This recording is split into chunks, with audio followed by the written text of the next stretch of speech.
네, 드디어 수련의 마지막 날. 이번 말씀이 맞춰지면 아마 뒤에 또 소그룹 모임도 있을 것이고 하지만 수련회로서는 마지막이죠. 그래서 어제 마지막 밤이었고 오늘은 마지막입니다. 다들 너무 또 수고하셨고 또 준비하는 우리 임원들이나 또 함께 동역했던 또 많은 우리 지체들 있을 텐데 너무 수고한 것 같아요. 너무 수고했고 우리 마지막이 또 아름답게 우리가 마쳐야 되겠죠. 그래서 말씀 안에서 같이 은혜 나누고 나아가도록 하겠습니다.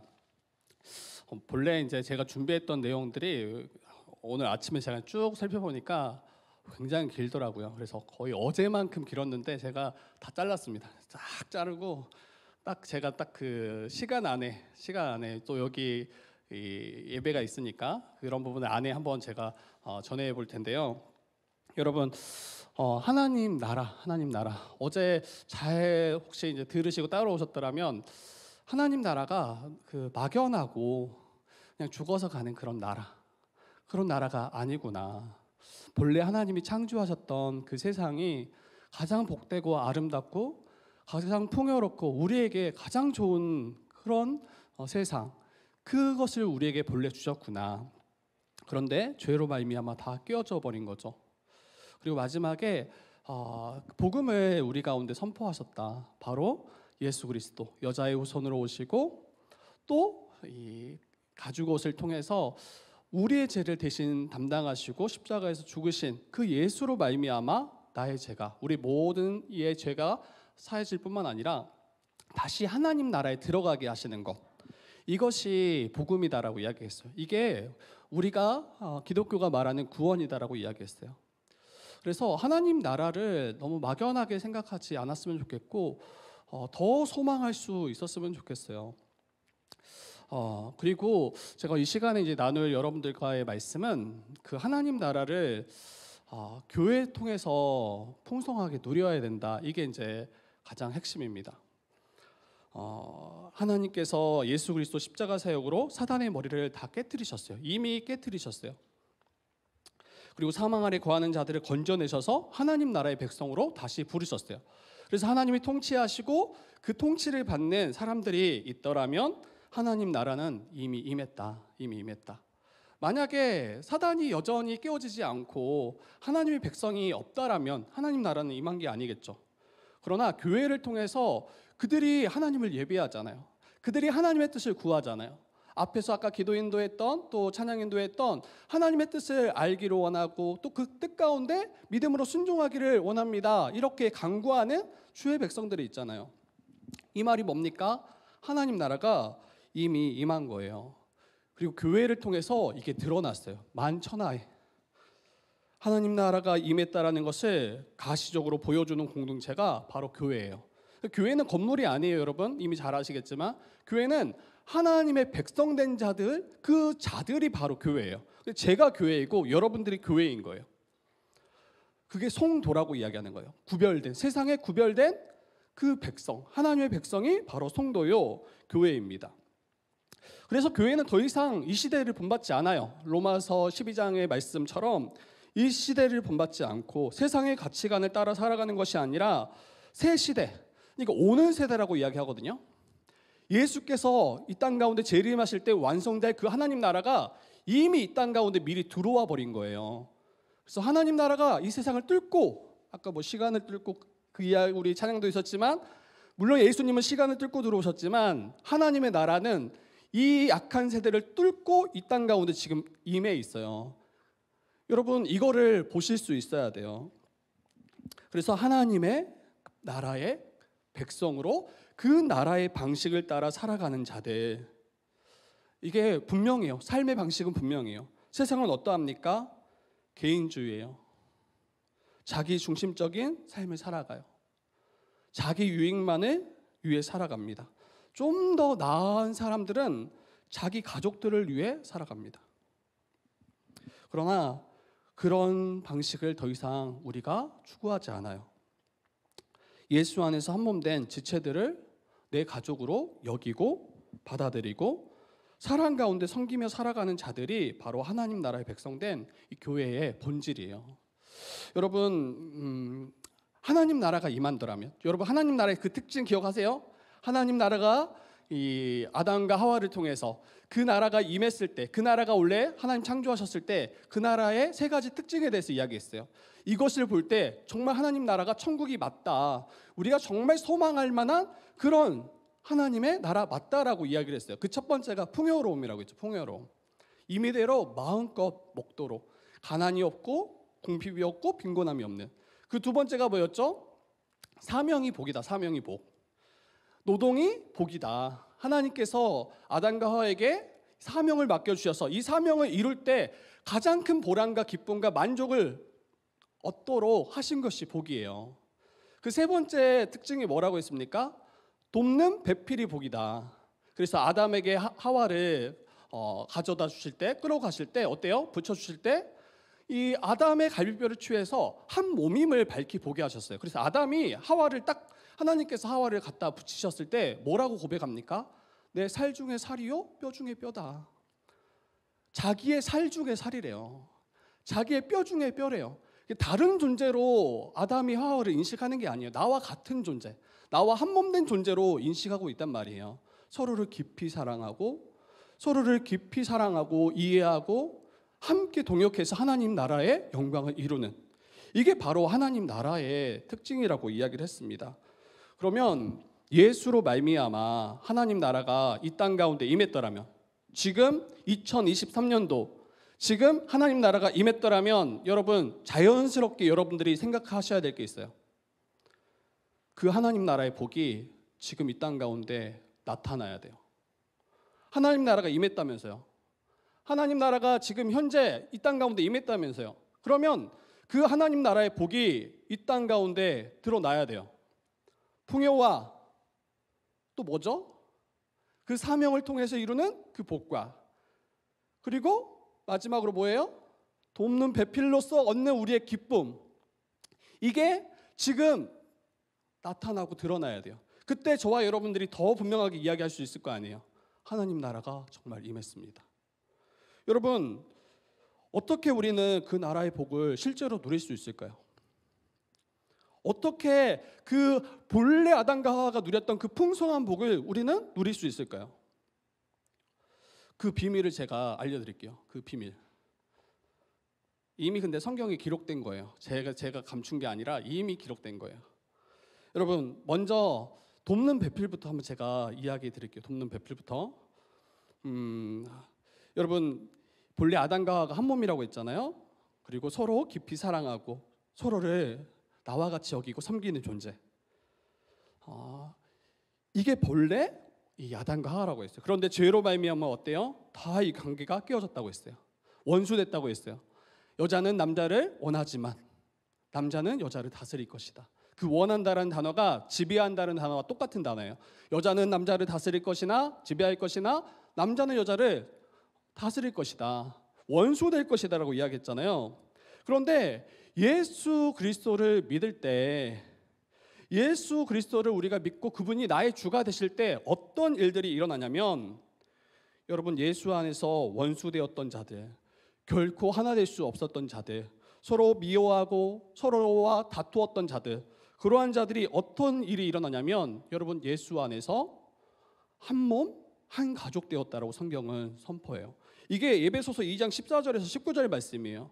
에베소서 2장 14절에서 19절 말씀 보니까, 그는 우리의 화평이신지라, 그는 예수 그리스도는 우리의 화평이시다.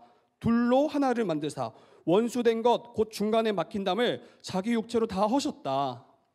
여러분, 여기서 이 둘은 유대인과 이방인을 말해요. 유대인과 이방인. 유대인의 입장에서는 여러분 두 종류의 사람이 있어요. 유대인의 입장에서는 두 종류의 사람이 있는데 바로 유대인, 그리고 나머지는 다 이방인이에요. 그런데 유대인과 이방인의 사이는 어땠습니까?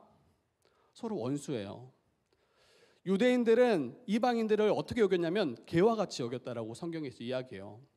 상종치 못할 부정한 자들, 그들과 함께 식사하는 것도 금하고 그들과 함께 교제하고 나누는 것도 다 금해요. 왜? 그들은 하나님 나라를 유업으로 받을 하나님의 백성이 아니거든요. 그들은 우상을 숭배하고 하나님의 율법인 그 거룩한 뜻을 다 저버리고 자기가 주가 되어서 살아가는 자들이 이방인이었거든요. 그 당시. 결코 하나 될 수 없다라고 여기는 거예요. 그 막힌 담이 뭘까요? 그 둘 사이를 가로막는 그 막힌 담. 첫 번째는 죄예요. 죄. 죄로 말미암아 모든 자들의 관계가 깨어졌잖아요. 그래서 결코 사랑할 수 없고 정말 유의할 수 없는 이 죄를 예수께서 자기의 육체로 십자가로 다 허무셨어요. 죄를 이기셨어요. 그래서 이 둘이 이제는 사랑할 수 있는 존재로 바꾸신 거예요. 그리고 이 둘을 가로막았던 또 결정적인 게 뭐냐면 이게 율법이에요. 율법. 이 뒤에 이제 에베소서 2장 14절에서 19절 말씀 보면 이 하나 될 수 없도록 하는 그 결정적인 게 율법인데, 이 유대인들이 율법을 받은 자들이잖아요. 그래서 그 율법을 가지고 이방인들을 정죄하는 거예요. 너는 이것도 못 지키지 않냐? 너는 하나님을 예배하지도 않지 않냐? 그러면서 자기가 가진 그 율법을 가지고 도리어 그들을 정죄하고 비난하고 그들과 함께하지 못한다라고 선을 긋습니다. 그런데 예수께서 이 15절을 보니까 이는 이 둘로 자기 안에서 한 세 사람을 지어 화평하게 하셨다라고 이야기해요. 결코 하나 될 수 없는 대표적인 존재가 바로 이방인과 유대인인데, 이 둘을 한 세 사람, 한 몸. 근데 완전히 새로운 존재로 하나님이 우리 주님께서 바꾸셨다라고 이야기해요. 18절 보니까 그로 말미암아 예수로 말미암아 우리 둘이 한 성령 안에서 아버지께 나아감을 얻게 하신다라고 이야기해요. 그래서 더 이상 이제는 이방인이 아니에요. 외인이 아니에요. 나그네가 아니에요. 이제는 19절 보니까 오직 성도들과 동일한 시민이요 하나님의 권속이다라고 이야기합니다. 여러분, 결코 하나 될 수 없었던 자, 유대인과 이방인. 그런데 예수 그리스도로 그 둘을 한 몸, 한 세 사람을 만드셨다고 이야기합니다. 여러분, 지금 뭐가 회복됐습니까? 죄로 말미암아 깨어졌던 그 한 몸이 다시 회복된 장면이에요. 그런데 어디 안에서 이게 회복됐냐면 예수 안에서. 예수 그리스도를 주와 그리스도로 믿는 그 백성들이 결코 세상에서 찾아볼 수 없는 그 한 세 사람, 한 몸 된 존재로 회복되었음을 이야기하는 거예요. 여기에서 또 한 가지 여러분들이 잘 이해해야 될 게 뭐냐면 어떻게 예수 안에서 하나 되었냐는 거예요. 이때 중요한 교리가 있어요. 저희 기독교에서 붙잡는 교리가 있는데 그게 바로 연합교리입니다. 연합교리. 예수를 믿을 때 우리는 성령을 받아요. 예수 믿는 자들은 다 성령을 받았어요. 여러분, 성령 받지 않은 신자는 없어요. 성도는 없어요. 교회는 나올 수 있죠. 근데 교회에서 이 예배당에 나와서 물론 성령 안 받고 예배당에 나올 수도 있어요. 그러나 참된 신자는 성령 받지 못한 신자는 없어요. 예수를 주와 그리스도로 믿는 신자는 다 성령을 받았습니다. 이게 주님께서 약속하신 거예요. 그러면 성령이 저와 여러분에게 임하실 때 어떤 일들을 행하시냐면 예수님과 나를 하나로 묶으세요. 이게 연합이에요. 예수 그리스도와 내가 연합되는 거예요. 이걸 성경은 뭐라고 이야기하냐면 이 에베소서 1장 22에서 23절 보니까 그를 만물 위에 교회의 머리로 삼으셨느니라. 교회는 그의 몸이니라고 이야기해요. 예수께서 우리의 머리 되시고 예수를 믿는 그의 백성된 성도는 그의 몸이 되었다라고 이야기해요. 제가 예수를 믿을 때 제가 예수 그리스도와 연합되는 거죠. 그리고 예수님은 나의 머리 되시고 나는 예수 그리스도의 몸이 되는 거예요. 그런데 저만 예수 안에 있는 게 아니죠. 여러분이 예수를 믿을 때 예수를 믿고 주와 그리스도로 믿고 그 앞에 나아갈 때 어때요? 여러분도 성령으로 말미암아 예수 안에서 연합되는 거예요. 그러면 예수가 나의 머리 되실 뿐만 아니라 여러분의 머리 되실 뿐만 아니라 예수 안에 있는 모든 신자는 예수 안에서 한 몸이 되는 거예요. 한 몸. 이게 연합의 신비예요. 연합의 신비. 그러면 존재론적으로 저와 여러분들은 어떤 존재이냐면 한 몸이에요. 이게 믿어지나요? 옆에 한번 지체 살짝 보세요. 한 몸이에요. 정말 그렇게 여겨지나요? 믿어지나요? 분위기가 아닌 것 같아요. 아닌 것 같아요. 여러분, 이게 실제예요. 이게 실제예요. 예수께서 십자가로 어떤 일을 행하셨는가 여러분들이 정말 알기 원하고 믿기 원한다면 여러분, 예수 안에 있는 모든 성도는 예수 안에서 한 새 사람이 됐어요. 동일한 한 몸 된 존재가 됐어요. 마치 죄가 들어오기 전에 아담과 하와처럼 돕는 배필로서 이미 회복된 존재가 교회예요. 교회. 이게 믿어지냐고요? 이걸 정말 붙잡냐고요? 이것을 믿지 않으면 그렇게 살아가지 않겠죠. 한 몸으로, 한 가족으로 살아가지 않겠죠. 그냥 여전히 세상에 만나는 그 여러 부류의 사람들과 크게 다르지 않은, 그 중에 교회라는 무리의 내가 아는 한 사람, 이 정도로 여기겠죠. 여러분, 근데 성경은 그렇게 말하지 않아요. 예수 안에서 한 몸, 한 세 사람, 그게 바로 교회라고 이야기해요. 그래서 예수가 나의 머리 되시기 때문에 이 머리됨은 통치를 말해요. 더 이상 내 뜻, 내가 원하는 대로 살아가지 않고 한 몸 된 교회는 주의 뜻을 쫓고 주의 뜻을 따라서 그 뜻을 이루며 살아가는 존재가 바로 교회입니다. 더 이상 자기의 것을 주장하지 않아요. 더 이상 내 뜻을 다른 이들에게 관철시키지 않아요. 예수 안에 있는 성도들은 주의 뜻이 무엇인지 구하고 그 뜻에 순종하며 살아갑니다. 그리고 여러분, 주의 뜻은 어려운 게 아니에요. 주의 뜻이 뭘까? 내가 그것을 알기 원합니다. 여러분, 밤새도록 기도하지 않아도 주의 뜻은 너무 분명해요. 물론 그 주님이 뜻하시고 원하시는 바는 뭐 한 가지다 이렇게 말할 수는 없어요. 그럼에도 불구하고 가장 핵심적인 건 뭐냐면, 한 몸 된 존재로서, 이미 하나 된 존재로서 나와 한 몸 된 지체들을 서로 사랑하는 것. 그 지체를 내 몸으로 여기고 그를 위해서 돕는 배필로 살아가는 것, 서로가. 이게 바로 하나님의 뜻입니다. 여러분, 마가복음 12장 33절에 이렇게 이야기해요. 마음을 다하고 지혜를 다하고 힘을 다하여 하나님을 사랑하는 것과 또 이웃을 자기 자신과 같이 사랑하는 것, 이것이 전체로 드리는 모든 번제물보다 더 하나님 받으시게 기뻐하시는 거다라고 이야기해요. 여러분, 하나님이 원하시고 바라시는 것은 하나님 사랑, 이웃 사랑이에요. 근데 그 이웃의 핵심은 형제 자매예요. 형제 자매. 그런데 어떻게 사랑하라고 이야기하냐면, 이웃을 자기 자신과 같이, 내 자신과 같이 옆에 있는 지체를 사랑하는 것. 이게 바로 성경이 우리에게 명하고 바라는 가장 핵심이에요.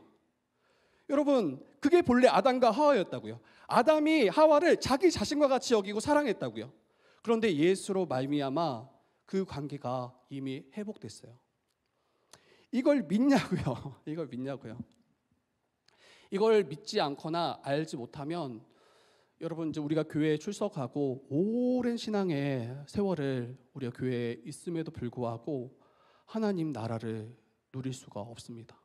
여러분, 정말 하나님 나라를 누리기 원합니까? 그 하나님 나라의 충만함을 맛보기 원합니까? 가장 전제는 예수 안에서 모든 지체가 한 몸 되었음을 온전히 인정하고 그 한 몸됨으로 살아가는 거예요. 서로 사랑하면서. 그러면 세상에서 누릴 수 없는 참된 복과 안식을 교회 가운데, 한 몸 된 지체들 가운데 풍성히 누릴 수 있어요. 요한복음 13장 34절에서 45절, 거기 이제 보면 한 가지만 제가 이야기하면, 새 계명을 너희에게 준다. 예수께서 말씀하시는 거예요. 새 계명을 너희에게 주겠다. 서로 사랑하라.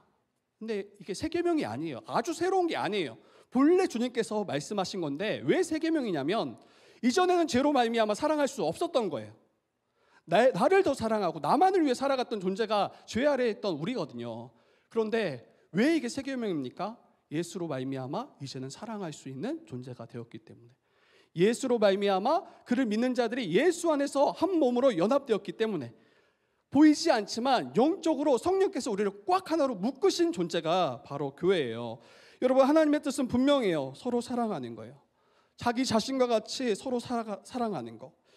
예수께서 저와 여러분을 사랑하셨던 것처럼 지체들을 사랑하는 것. 이게 바로 하나님의 뜻이에요. 이게 바로 하나님 나라가 임한 교회의 실제예요.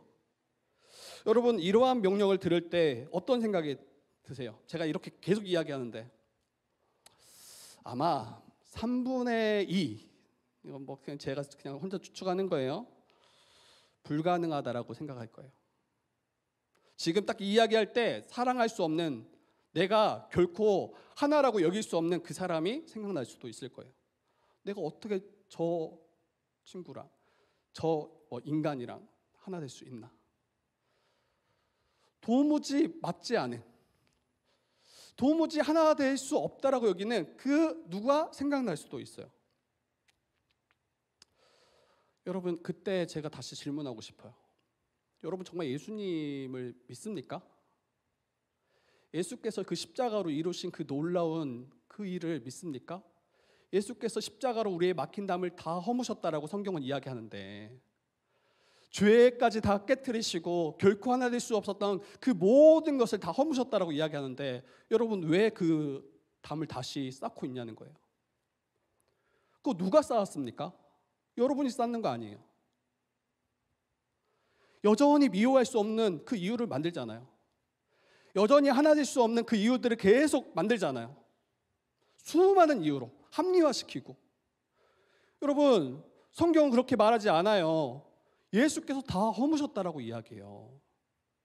근데 이것을 믿지 않으면 계속 여러분들, 그리고 우리는 계속 그렇게 살아갈 거예요. 계속 깨고 또 깨고 또 깨고. 이와 같이 한 몸으로 여기지 않으면 결코 하나님 나라를 누릴 수 없습니다. 그리고 정말 한 몸, 한 세 사람으로 그렇게 서로를 여기면 어때요? 이제 내 유익만을 위해서 살아가지 않아요. 내 것만을 주장하지 않아요. 한 몸 된 형제 자매를 정말 사랑하고 그들을 위해서 나의 삶을 내어주는 거예요. 정말 예수께서 나를 사랑하셨던 것처럼 그 사랑을 가지고 우리 지체를 사랑하려고 힘쓸 거예요. 미워하고 분열했던 그 모든 것을 이제는 내려놓을 거예요. 만약에 여러분 여전히 미워할 수밖에 없는 그 한 사람, 두 사람이 생각난다면, 제가 추측컨대 둘 중 한 명은 하나님 나라 가지 못할 가능성이 커요. 둘 중 한 명은. 왜냐하면 이 성경 이제 에베소서 보면 이 두 사람을 한 세 사람으로 만들어서 하나님께 나아가게 하셨다라고 이야기해요. 하나님을 예배하게 하셨다라고 이야기해요. 이 말은 무슨 말이냐면 한 세 사람만, 하나 된 존재만 하나님께 나아갈 수 있다라고 이야기해요. 존재론적으로. 그리고 정말 이것을 믿는다라면, 한 세 사람 되었음을 믿는다라면, 여러분 2장 19절에 보니까 이제부터 너희는 외인도 아니요 나그네도 아니요 오직 성도들과 동일한 시민이다. 하나님의 권석이다. 이건 권석이라는 단어는 가족이라는 거예요. 더 이상 차별함이 없어야 돼요.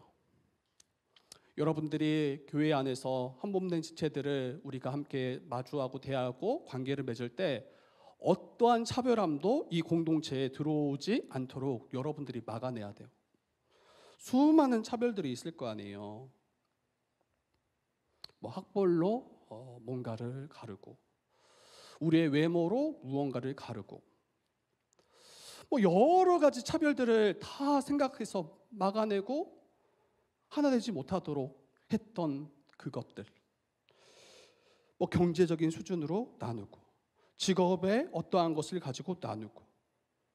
여러분, 이 모든 것이 하나됨을 깨는 모습인 거예요.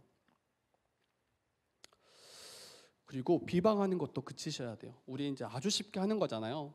몇 사람만 모이면 누군가의 뒷담화, 비방. 이게 얼마나 성경이 경계하고 또 책망하는 죄냐면, 이 디모데후서 나중 3장 한번 보세요. 거기에 비방하지 말라고 이야기해요. 말세에 이러한 때에 그 죄들 중에 하나가 비방이에요. 이 모든 것이 왜 이렇게 심각하게 성경이 이야기하냐면, 여러분 이 모든 것은 한 몸됨을, 이미 하나 되게 하신 것을 다 찢어버리는 모습이기 때문입니다. 그리고 우리가 예수 안에서 한 몸 한 세 사람 되었음을 믿을 때 따라오는 게 있어요. 그때 다시 제가 이야기하는 풍요로움이에요. 풍요로움. 예수 안에서 한 몸 한 세 사람 되었음을 믿을 때 따라오는 것이 있는데, 여러분 가난의 문제가 해결됩니다. 가난은 여러분 나라도 해결하지 못하는 거예요. 어떤 정부도 지금까지 해결하지 못했던 문제예요. 그런데 여러분 예수 안에서 한 몸 한 세 사람으로 이것을 굳게 믿고 모든 성도들이 이와 같이 살아갈 때 어떤 일들이 일어나냐면, 가난의 문제가 해결돼요. 여러분 사도행전 2장 44절 45절 보면 이렇게 이야기해요. 믿는 사람이 다 함께 있어 모든 물건을 통용하고 또 재산과 소유를 팔아 각 사람의 필요를 따라 나눠주며. 믿는 사람들이 함께 거하면서, 서로 함께 거하는 것은 단순히 그냥 함께 모이자가 아니에요. 서로의 상황과 서로의 환경을 살피는 거예요. 그들이 삶이 어떠한지를 살피는 거예요. 피상적인 관계가 아니에요. 일주일에 한 번 만나서 잘 지냈니? 이게 아니에요. 그가 정말 고민하고 걱정하고 어려움 당하는 것이 무엇인지 서로가 서로의 삶을 살피는 거예요. 그때 그 필요가 드러났을 때 어때요? 자기가 가진 것을 먼저 나눠요.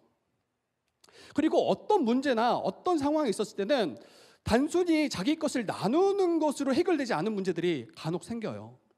그때 어때요? 성경에서는 자기의 재산과 소유를 팔아서 각 사람의 필요에 따라 나눠줬더라 이야기해요. 이게 성령 받은 처음 초대교회의 모습이에요. 물론 이와 똑같이 여러분들에게 살라는 게 아니에요. 중요한 것은 원리예요.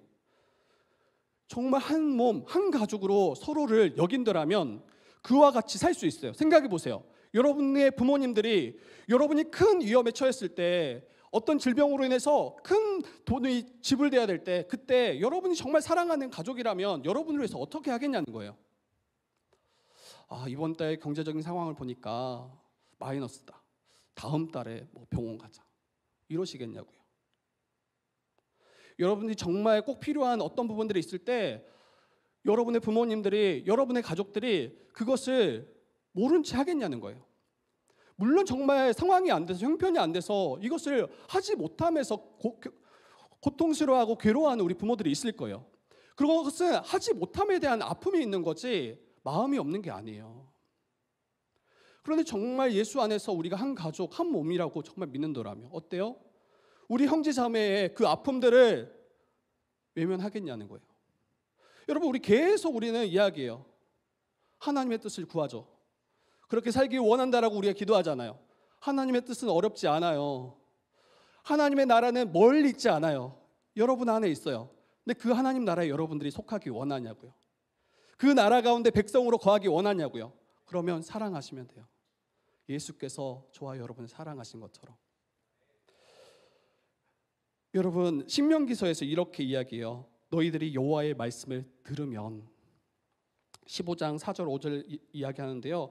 네가 만일 내 하나님 여호와의 말씀, 그 말씀만 듣고 명령을 다 지켜 행하면 너희 중에 가난한 자가 없을 것이다.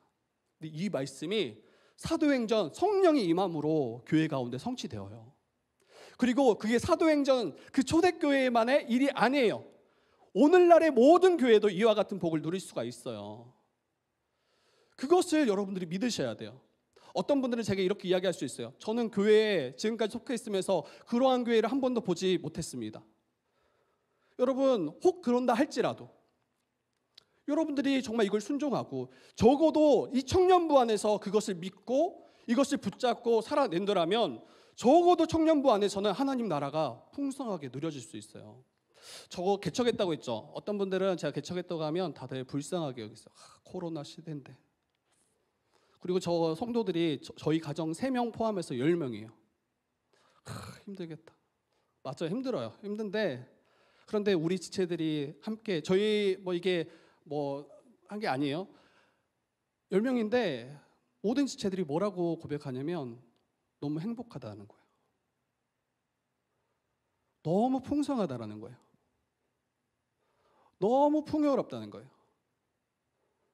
왜냐하면 그 10사람이 서로가 서로를 자기 몸처럼 정말 여기려고 하거든요.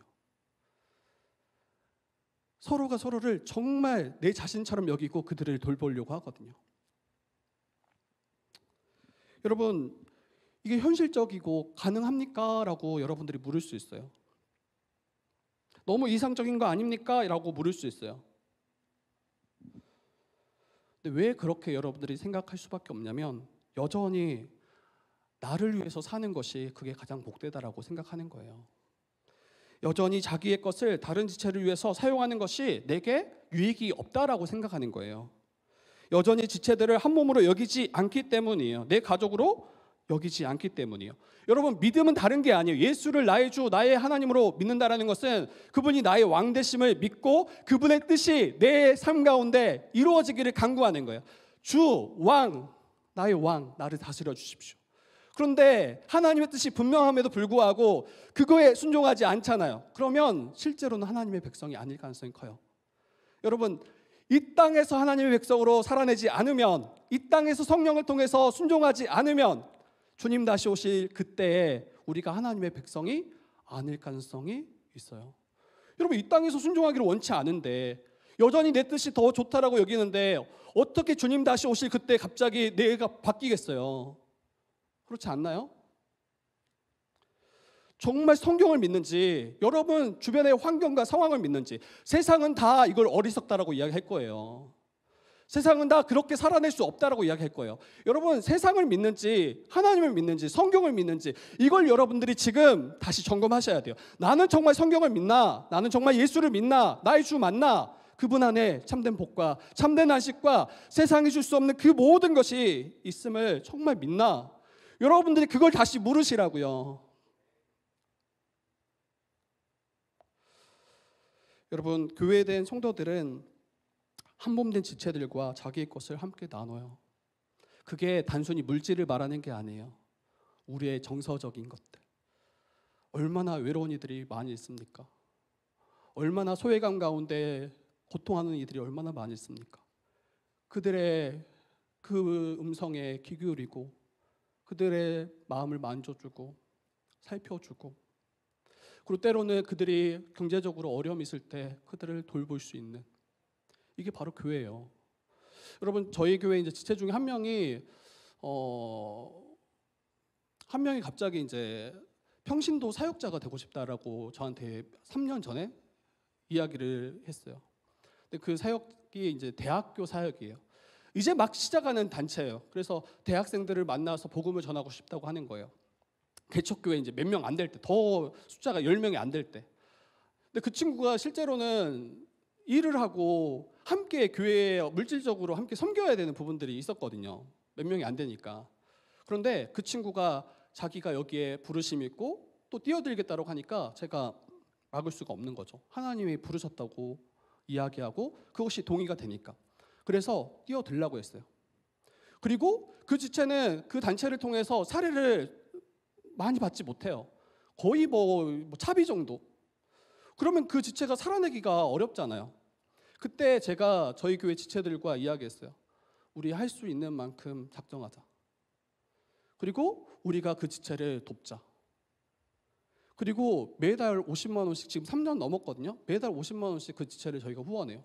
지금 몇 명 안 되는 이 친구들이 자발적으로, 어떤 이는 10만 원, 어떤 이는 5만 원, 어떤 이는 3만 원, 자기가 할 수 있는 만큼.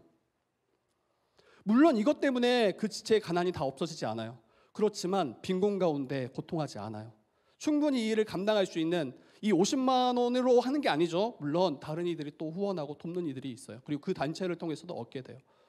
그런데 정말 나와 한 몸, 한 가족이라고 여긴다면 이렇게 뛰어들 수 있어야 된다는 거예요. 근데 우리는 서로에 대해서 관심이 없잖아요. 서로가 어떤 필요가 있는지 모르잖아요. 여러분, 일주일에 한 번 만나는 것으로는 불가능해요. 단순히 소그룹에서 한 번 나의 삶을 나누는 것으로는 불가능해요. 정말 서로 찾아가서 안부를 묻고 그를 위해서 우리가 기도하겠다라고 같이 정말 기도하고 나의 것을 나누는 삶이 지금 있냐는 거예요. 이거는 예수 안에 있으면 우리가 갈 수 있는 길이에요. 예수님은 할 수 없는 걸 우리에게 명령하신 게 아니라 이미 하나 되게 하시고 하나 된 존재가 되었기 때문에 너희들이 순종하라. 성령께서 도우시겠다. 성령께서 행하시겠다. 이렇게 우리에게 말씀하세요. 그러면 자연스럽게 회복되어지는 것이 사명이에요. 이전에는 노동이 나의 생존만을 위해서 뛰어들었던 그런 삶의 그런 고통이었더라면 이제는 사명이 회복되는 거예요. 자기만을 위해 살지 않는다고 했잖아요. 내가 수고함으로 나와 함께 있던 한 몸 된 지체가 풍요로움을 누리는 거예요. 내가 어떤 일을 뛰어들어서 섬김으로 옆에 있는 지체가 복을 누리는 거예요. 그런데 나만 뛰어드는 게 아니에요. 여러분들이 서로를 위해서 그 일에 뛰어들 때 여러분은 빈곤하는 게 아니라 여러분도 그 풍요에 함께 참여하는 거예요. 서로가 서로를 위해서 살아낼 때 모든 그 하나님 나라의 풍요가 교회 가운데 임하게 되는 거예요. 이걸 믿어야 돼요. 그러니까 하나님 나라는 너무 막연한 나라가 아니에요. 실제로 이 땅 가운데 임했고 하나님의 뜻에 순종하고 예수를 나의 머리로 인정하는 자들이 이 땅에서 누릴 수밖에 없는, 그래서 그 10명만 모여도, 저희 교회 10명이라고 했잖아요. 10명만 모여도 그 풍요로움은 말로 할 수 없어요. 근데 여러분은 지금 몇 명인지 모르겠지만 적어도 청년 우리 이것만 해도 30명이 넘잖아요. 그러면 정말 서로를 위해서 그 30명이 함께 서로를 위해서 살아낸다라면 여러분 진짜 놀라운 걸 맛보게 될 거예요. 정말 세상이 줄 수 없는 풍요로움을 맛보게 될 거예요. 세상에서는 자기의 마음을 어떻게 할 수 없어서 날마다 상담받잖아요. 어려운 분들. 근데 함께하는 지체들이 각자의 그 어려움들을 들어주고 나눠주고 기도해주고 또 우리의 필요들을 누구보다도 더 빠르게 함께 걱정해주고 살펴주고, 여러분 이게 바로 교회예요. 그래서 우리는 우리 자신을 위해서 사용하는 것을 전혀 아까워하지 않아요. 몇백만 원짜리 막 그런 것들도 우리가 가감히 나를 위해서 뭐 플렉스 하잖아요. 진짜. 그런데 한 몸 된 지체를 위해서 작은 것조차 내어주지 못한다면 여러분 한 몸 아니에요. 예수 안에서 한 세 사람 아닐 가능성이 훨씬 커요. 정말 나는 옆에 있는 우리 지체를, 또 우리 은총교회를, 그리고 청년부만 한 몸이 아니에요. 은총교회 모든 성도들, 작년부터 우리 어린아이까지. 그러면 어떻게 돼요? 우리가 작년부를 더 사랑으로 섬길 수 있어요. 그리고 우리 밑에 자라는 우리 친구들을 사랑할 수 있어요. 제가 전에 청년부 담당할 때 그때 청년부의 딱 그 모습, 이제 그 정의로움이잖아요. 그래서 불의한 거에 대해서 견디지 못해요. 그러면서 이제 위로는 이 목사님과 장년들에게 쓴소리를 계속 뱉어내죠. 그리고 아래로는 어때요?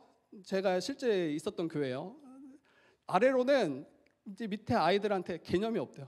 뭐만 하면 개념이 없대요. 그래서 옆에서 들으면 개념이 없다.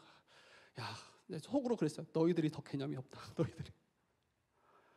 여러분, 그런데 복음을 알고 정말 하나님의 통치를 받게 되면 어때요? 정말 나와 같이 여겨요.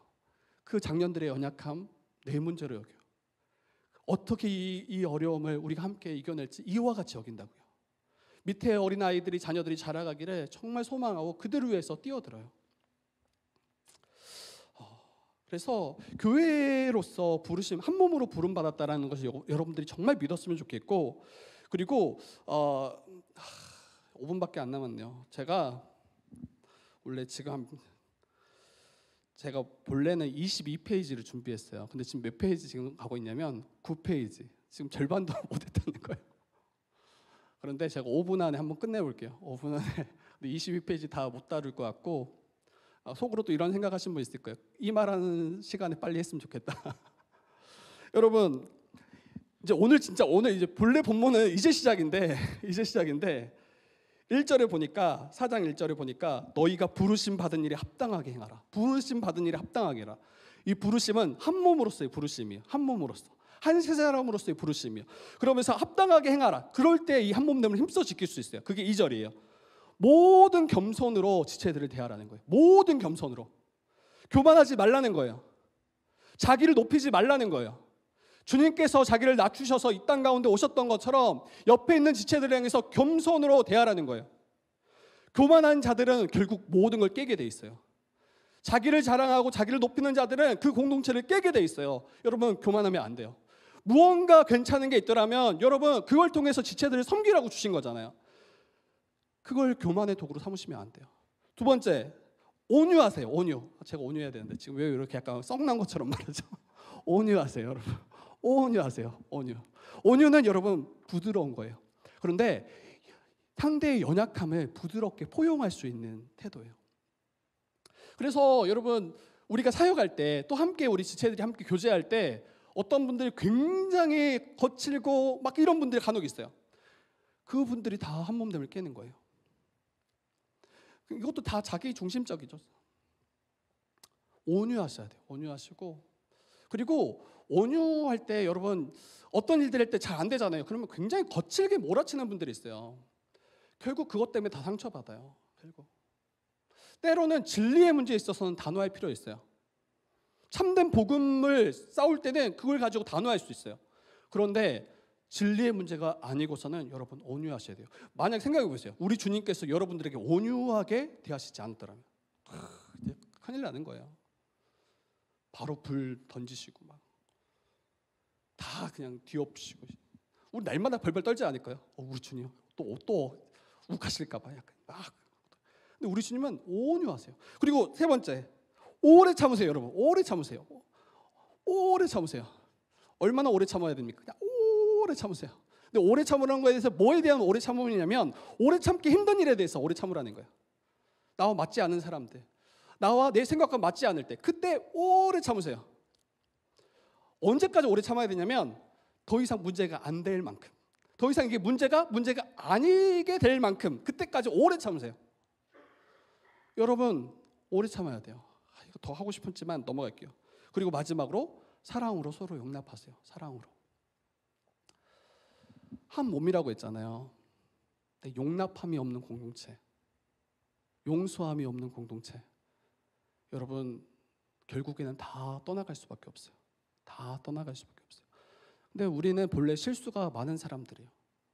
말에 실수가 많고 행동에 실수가 많고. 근데 그때마다 우리가 칼을 갈고 이번에는 이제 내가 한번 잘라버리겠다, 뭐 이런 식으로 대한다면 어때요? 결국에는 예수께서 하나 되게 하신 것을 다 깨트리게 됩니다. 그래서 3절에 평안에 매는 줄로 성령이 하나 되게 하신 것을 힘써 지키라. 힘써 지키라.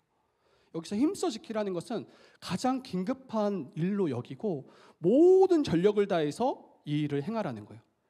여러분 하나됨을 어떻게 우리가 지킬 수 있습니까? 여러분 다시 한 가지만 이야기하고 마칠게요. 여러분들이 하나 되자, 하나 되게 합시다 이 이야기하는 게 아니에요. 이미 예수 안에서 하나예요.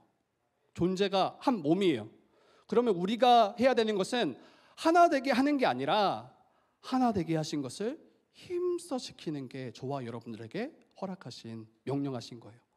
그러기 위해서는 겸손하시고 온유하시고 오래 참으시고 사랑으로 서로 용납하세요. 근데 이 모든 네 가지 것이 다 예수 그리스도의 모습이에요. 예수님은 낮고 낮은 데까지 내려오셨잖아요. 예수님은 그 어떤 자가 보다 훨씬 온유로 우리를 대하셨잖아요. 예수님은 우리를 사랑으로 끝까지 용납하셨잖아요. 자기의 모든 것을 내어주시고. 그리고 예수님의 그 오래 참으면 태초 전부터 지금까지의 오래 참으심이에요. 내가 그 사랑을 받았더라면 그 사랑을 옆에 있는 지체에게 나눠주시기를 부탁드립니다. 여러분 말씀 마쳤어요. 원래 지금 10페이지가 남았는데 교만하지 않으려고요. 주님이 행하실지 제가 이거 다 한다고 여러분들이 뭐 바뀌겠어요? 말씀이 능력이 있고 또 이 말씀 지금까지 선포되어진 것이 여러분 안에 심겨져 있더라면 또 이것을 통해서 또 열매 맺고 또 이것을 통해서 청년부가 더 말씀에 굳건히 서가고 또 우리 박 목사님 통해서 청년부가 더 아름답게 세워지기를 또 그렇게 기도하는 마음으로 설교를 마치겠습니다.